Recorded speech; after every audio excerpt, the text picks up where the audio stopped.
por acá. Ejemplo de topes y recursividad. Bueno, vamos arriba. Bien, de las clases entonces. Siempre vamos a definir la clase y el constructor que va a indicar qué elementos hacen parte de esta clase. Una clase representa un objeto y el objeto va a tener siempre elementos que lo componen y métodos, cosas que hace, servicios que ofrece. Son los dos elementos principales. Un alumno, por ejemplo, tiene un nombre, una cédula y una ciudad a la que pertenece. Esos son los elementos que lo componen. Y luego los servicios, o ¿qué hace? Bueno, puedo ver la cédula, puedo ver el nombre, puedo ver la ciudad, puedo imprimir en una forma definida por mí esos datos. Podría calcular cosas, podría hacer todo lo que necesito en este objeto. ¿tá? Entonces lo dividimos en dos partes. Los elementos que lo componen y las cosas que hace. Por eso la función init es el constructor el que me va a indicar cuando se cree ese objeto qué valores tiene. Podría, si quiero, tener el constructor vacío e ir agregando los elementos en métodos. ¿tá? Pero Python normalmente trabaja ya con un constructor donde self indica que estoy hablando de ese objeto que estoy creando, ese objeto en particular, y qué datos va a tener ese objeto en particular. ¿Hasta ahí vamos bien?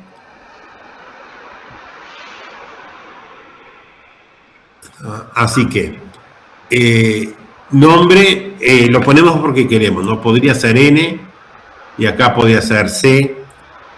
Entonces, la variable nombre va a tener el valor N y la variable ciudad va a tener el valor C. Cuando creo un objeto alumno, va a tener estos nombres. Y luego viene lo que puedo hacer con él. En la tabla de hash, por ejemplo, creo una tablita de hash y lo que voy a necesitar de afuera, digamos, es el tamaño, para que me indique cuántos casilleritos hay. Y luego voy a crear una variable, tabla, que va a ser un arreglo con ese tamaño.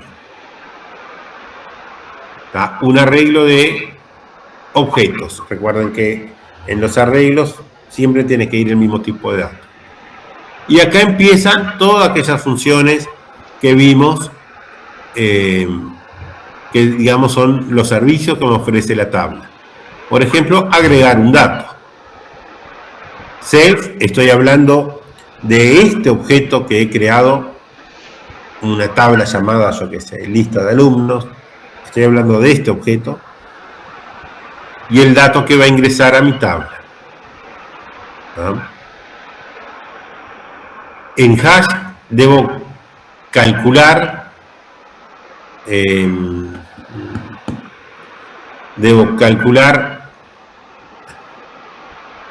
el lugar en el arreglo donde va a ir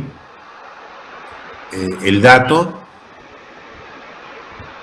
Estoy viendo si abrimos acá algo para dibujar o no. Pero bueno,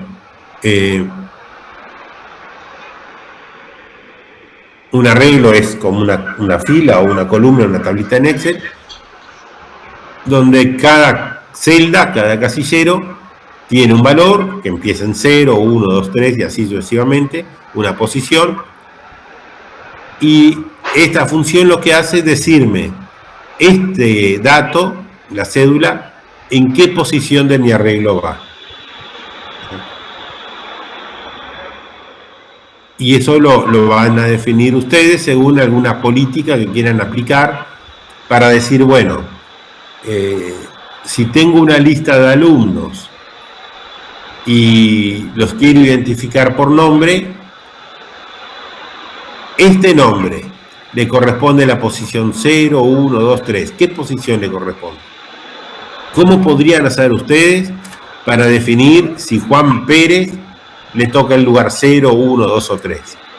Bueno, ahí hay que crear alguna función que les permita saber que Juan Pérez va a ocupar tal lugar. Ejemplo, bueno, lo más típico sería asignarle un número a cada letra por la tabla ASCII, sumar, dependiendo el tamaño de mi arreglo, si es de 1 a 100, sumar esos valores y dividirlos para que quede un número menor a 100 y el resultado le asigno a ese valor. Quiere decir que la suma de la letra de Juan Pérez me dio 33, Juan Pérez va al lugar 33. Esto es lo que hace esta función. Piensa una forma de el dato clave relacionarlo con su lugar en la tabla. Y acá, a este lugar que me dio, en el ejemplo que recién hicimos, 33, pregunto si el lugar 33 está vacío, y si está vacío le asigno el dato. Si no está vacío, quiere decir que otro nombre, Fernanda González, también dio 33 en ese algoritmo. Entonces va a existir lo que es una colisión. Es decir, no pueden ocupar dos datos en el mismo lugar. Y acá hay diferentes formas de resolver el problema. Una es, bueno, si el 33 está ocupado, te tiro al 34. Y es lo que hago acá. Empiezo a recorrer buscando el próximo lugar libre. Otra forma sería que a cada celda le agrego una lista. Entonces, todos los nombres que den 33 los voy agregando a una lista y tendré que, cada vez que el algoritmo me da 33, recorrer la lista a ver si está ese dato clave.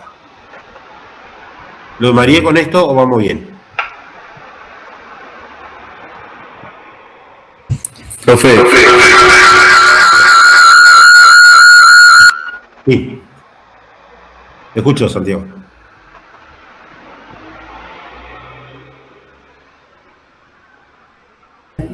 Perdón, yo soy de presencial, entonces no tengo noción ninguna, perdón por mi ignorancia, pero no sé ni lo que es un hash. Bien. Esa es mi pregunta. Está. Sí. A nosotros no nos dio el tiempo de ver esto. Y esto no le va a caer en el examen. Vamos a tener que recuperar estos temas que en verdad esto no es de Python, es de programación. Y esto lo vamos a ver un poquito más en profundidad con Java. Pero básicamente la idea del hash es la siguiente. Estoy tan perdido que ni me acuerdo dónde estamos. A ver.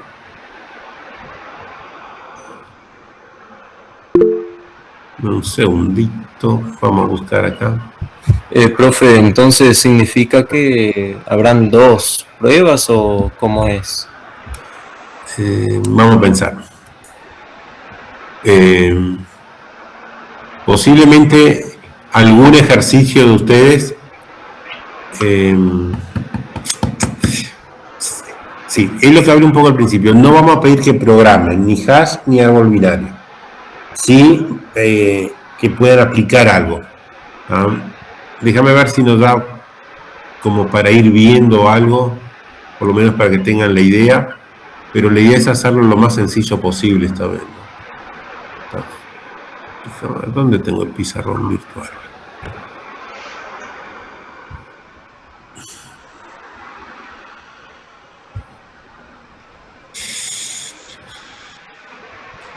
Bueno, no me acuerdo, voy a abrir el Paint, ¿no? Pero no me acuerdo. profe, ¿todo bien? Muy bien, muy bien. Mientras busca eso, yo quería consultarle. ¿Va a haber algún tipo de examen que sea global y complementario? ¿Van a ser iguales?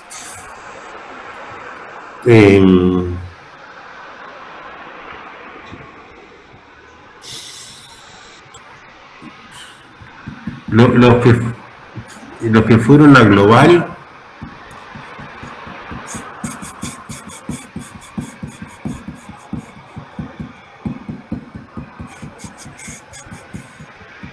¿por qué hay gente que fue a global? Fueron los que no hicieron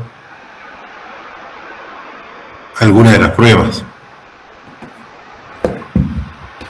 ¿verdad?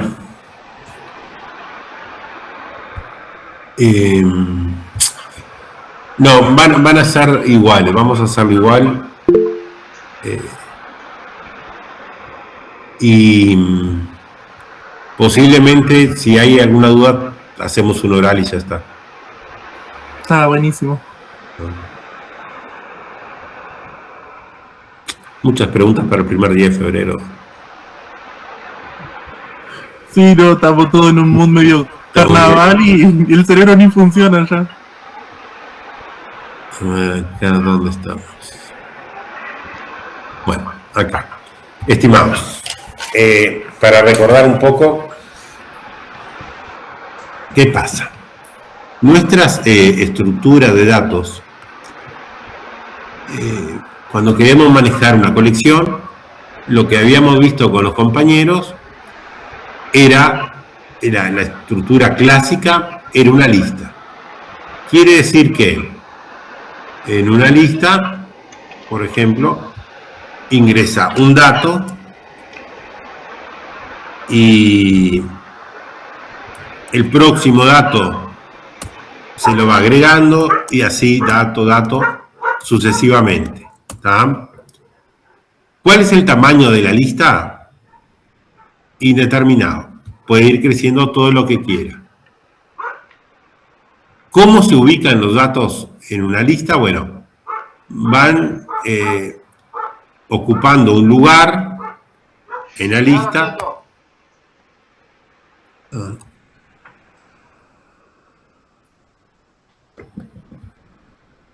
Ahí, bueno. Van ocupando un lugar y puedo decir que el dato 1 está en el lugar 1, el dato 2 en el lugar 2 y así sucesivamente. Si yo quiero encontrar este dato específico en una lista, necesito recorrer todos los elementos para encontrarla. ¿Ah? Quiere decir que en el mejor caso va a estar en el primer lugar, pero en el peor caso va a estar en el cuarto lugar. Si es una lista de 1000, el peor caso puede estar en el lugar 1000. Luego vimos en el curso que existe una segunda forma, un segundo tipo de colección, que son los diccionarios, que está el dato y una clave. Y a través de la clave yo identifico en qué lugar de la colección está el dato, ¿se entiende? En la lista tengo que buscarlo por posición. ¿No? Vamos a poner así un ejemplo mejor.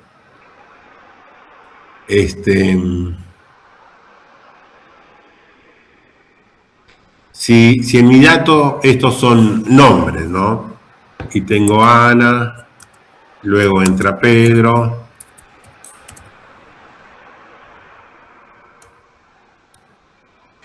luego entra Juan y luego entra María. Bien, quiero saber si Juan está en mi lista. Bueno, internamente tengo que preguntar, Juan está en el lugar 1, Juan está en el lugar 2, Juan está en el lugar 3, ¿tá? Hasta encontrarlo, ¿correcto? Pero, si quiero tener una estructura que ordene estos datos en forma que no sea secuenciada, tengo que ponerles una clave. Podría ser el número de cédula, el número de lista.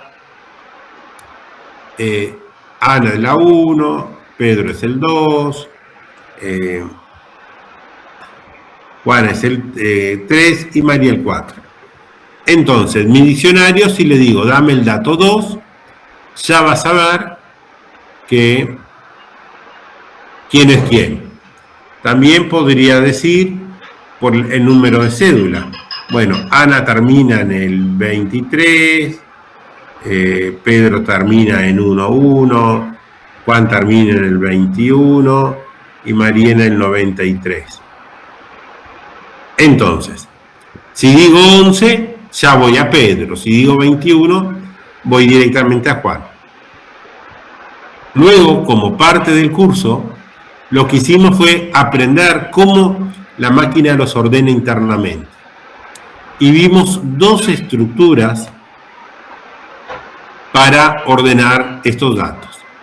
La primera era el árbol binario, que funciona así.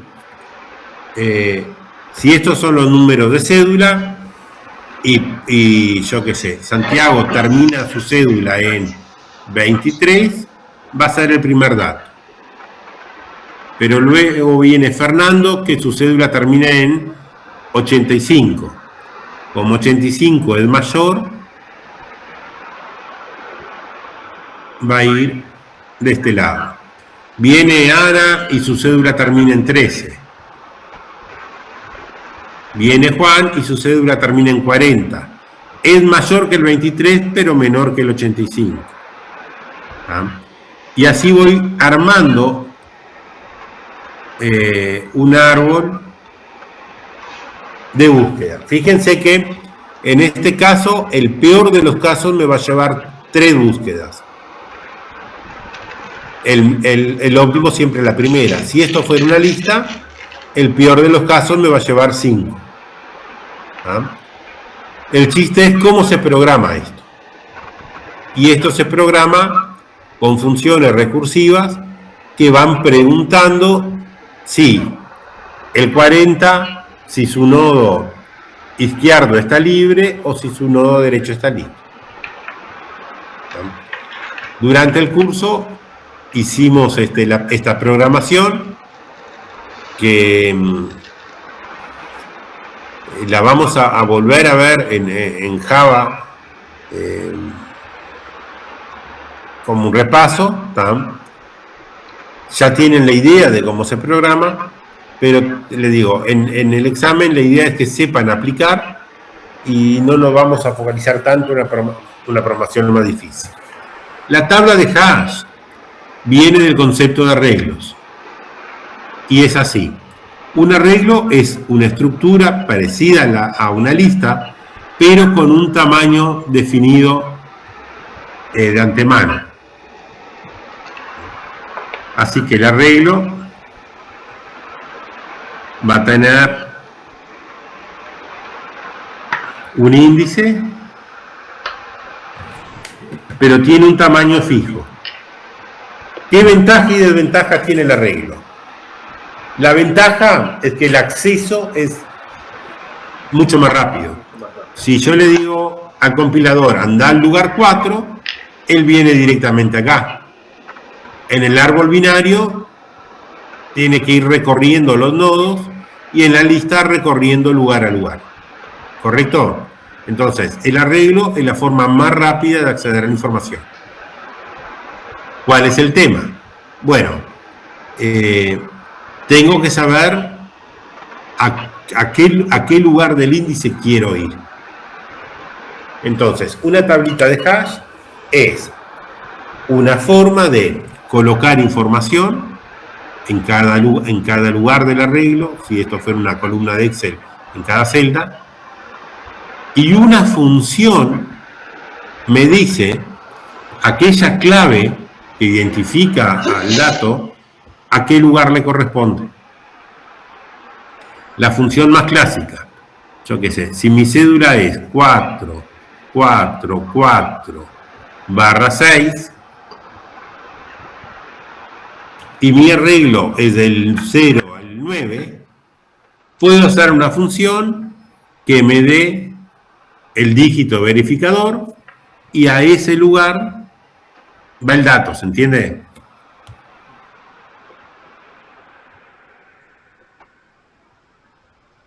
Por ejemplo. Y en estos casos, cuando el dígito verificador se repite, vos agregás en el siguiente lugar. Bueno, ahí hay varias técnicas. Una, la que nosotros usamos fue esa. Si el dígito verificador fuera 4, acá va a ir el dato de esa persona. Bueno, pero como dice el compañero, viene otra persona con el 616/4. Pregunto, ¿el 4 está libre? No.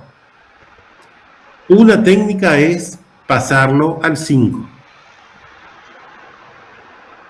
Al próximo libre. ¿Cuál es el tema de este? Que en el programa, cuando ustedes pongan la cédula 444, va a ir a este. Van a tener que preguntar, ¿el nombre que está acá es el nombre que estoy buscando?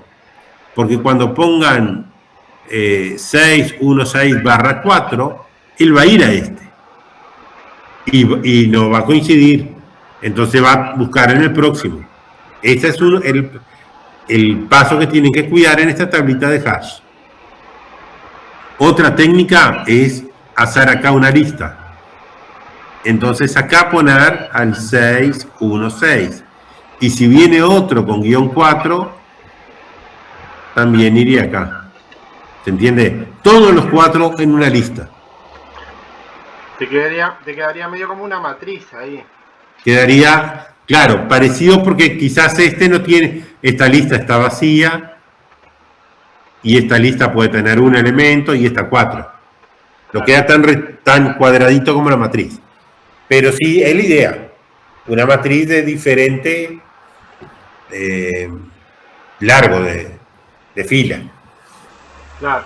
Ahí va en el análisis que tienen que hacer acá, es qué posibilidad existe que existan muchas colisiones.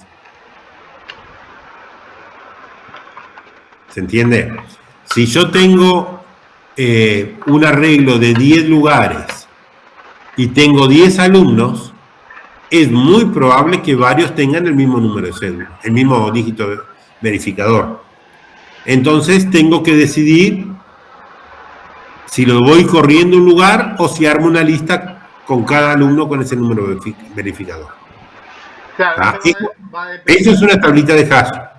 Esto va a depender mucho de un análisis que tenemos que hacer de los datos que vamos a ingresar, ¿no? Porque de repente claro, tenemos alumnos de la misma edad que nacieron en el mismo lugar, básicamente todos van a tener el mismo dígito de identificador.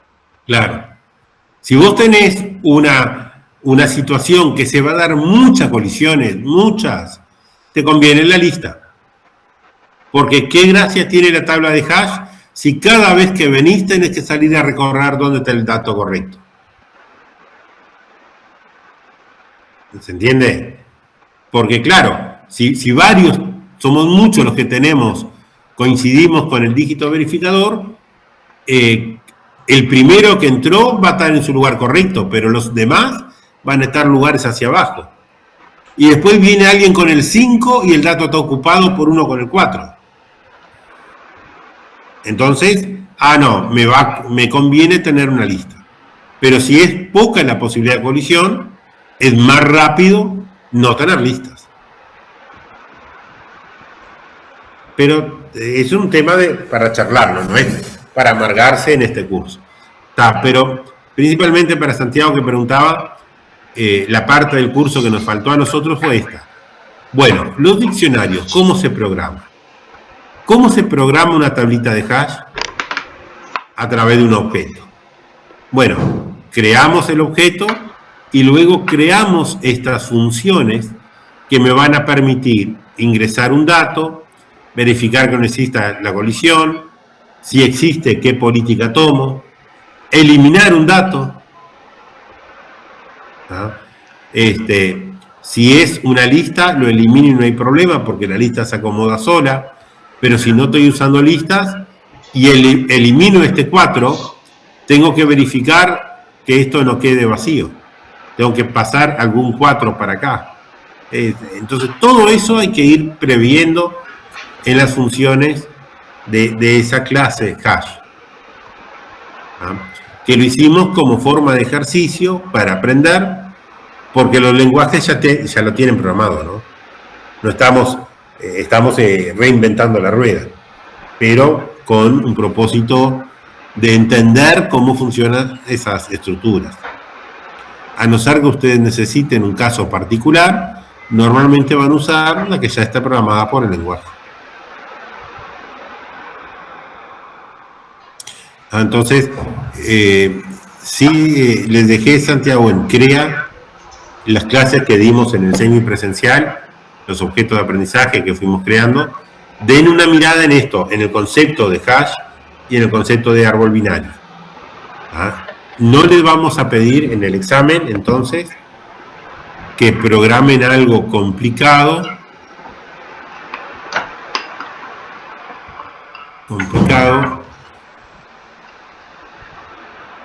como, por ejemplo, a ver, acá compartir.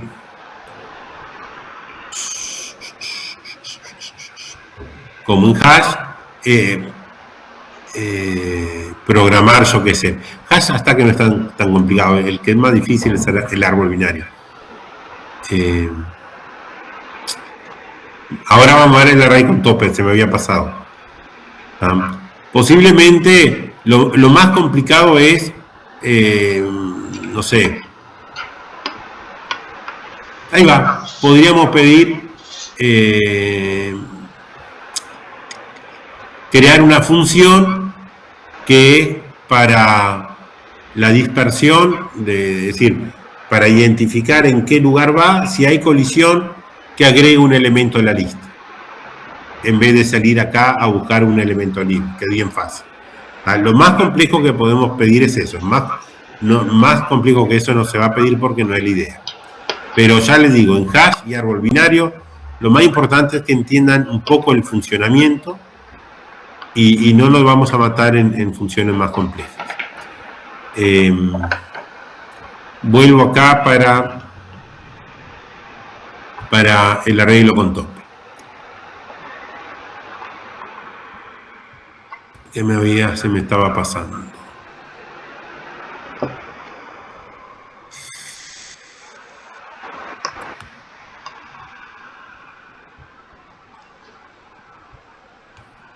Bueno, y hablando de arreglos, acá,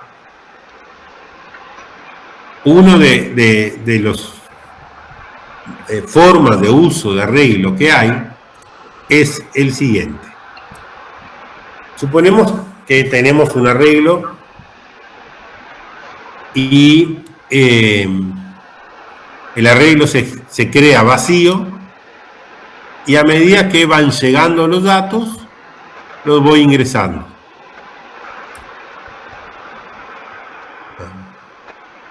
Entonces, el primer dato que llega, el primer alumno, el primer viaje, lo que sea, lo voy a agregar en el lugar 1. El segundo que llega,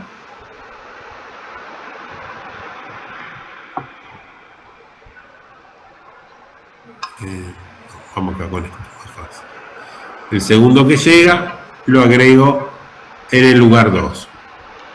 El tercero, en el lugar 3. La pregunta es, cuando llega un dato X, ¿en qué lugar del arreglo lo voy a poner? En forma genérica. Mirando el arreglo, ustedes me dicen en el lugar 3. Pero en forma genérica, ¿en qué lugar lo voy a poner? El que esté vacío. El primer lugar que esté libre. El próximo vacío.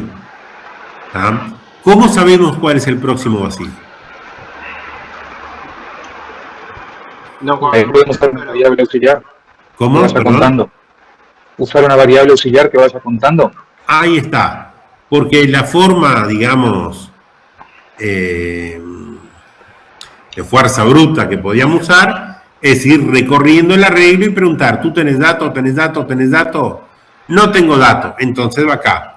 Pero me exige el esfuerzo de recorrer el arreglo cada vez. ¿Ah? que lo quiero usar. Entonces creo una variable auxiliar, normalmente le llamamos tope, pero le pueden llamar Pepe si quieren, que va a empezar en 0 y me va a indicar el próximo lugar libre. Así que si mi arreglo se llama, yo qué sé, X, ¿en qué lugar voy a guardar el dato siempre? En tope. ¿Ah? ¿Por qué? Porque tope es la variable que me indica el próximo lugar libre. ¿Qué tengo que hacer si agregué un dato? Sumarle 1 a tope. Tope más 1, ahí está. Entonces siempre el tope me va a indicar el próximo lugar libre. Si elimino un dato, quiero eliminar este dato.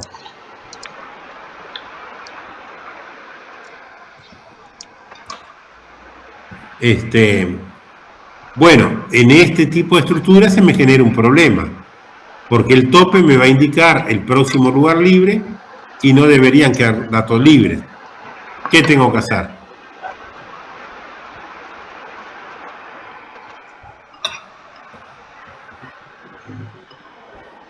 Correr todos los datos un lugar para atrás y tope restarle 1.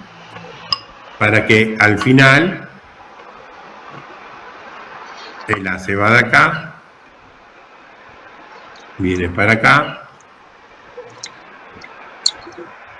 y el tope me va a apuntar al próximo lugar libre. Eso es el manejo de topes. En una clase de un arreglo con tope, ¿qué funciones tengo que tener? Agregar sumar el tope 1, controlando que no pase el tamaño del arreglo, para que no dé error, restarle el tope 1, recorrer el arreglo, no lo recorro entero, lo recorro hasta tope, porque si tengo un arreglo de 1000 y tengo 8 datos, no voy a hacer un for de 1 a 1000, hago de 1 a 8. Es una forma bastante básica de manejar un arreglo e ir controlando cómo crece. Profe. Sí. Y para crear un arreglo con tope, ¿necesariamente hay que usar NumPy o alguna librería? En Python sí, porque Python no tiene el tipo de dato arreglo nativo. Ok, no, te pregunto porque los que somos del presencial no vimos librerías ni cómo importarlo ni nada. Yo lo estoy viendo por mi cuenta. Sí, den una miradita en eso. Es solamente poner import, tampoco es muy complejo. Import, y pueden usar NumPy o poner import NumPy as y le ponen NP, que normalmente como se usa, pero si quieren poner cualquier alias, pueden poner. Y claro, NumPy, que sí lo vamos a usar en IA, para toda la definición de matrices y eso. NumPy te genera el arreglo. ¿Y tenemos que manejar alguna otra librería para este examen? Porque son muchas. Sí, ¿cuáles vimos nosotros? Vimos las de fecha, data no vimos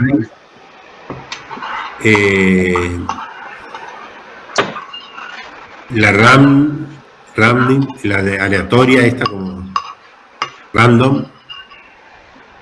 ¿Y vimos alguna otra? Creo que son las dos principales. La de fecha lo que hace es convertirte un dato al dato fecha, que no es también primitivo de Python, es un dato creado por librería.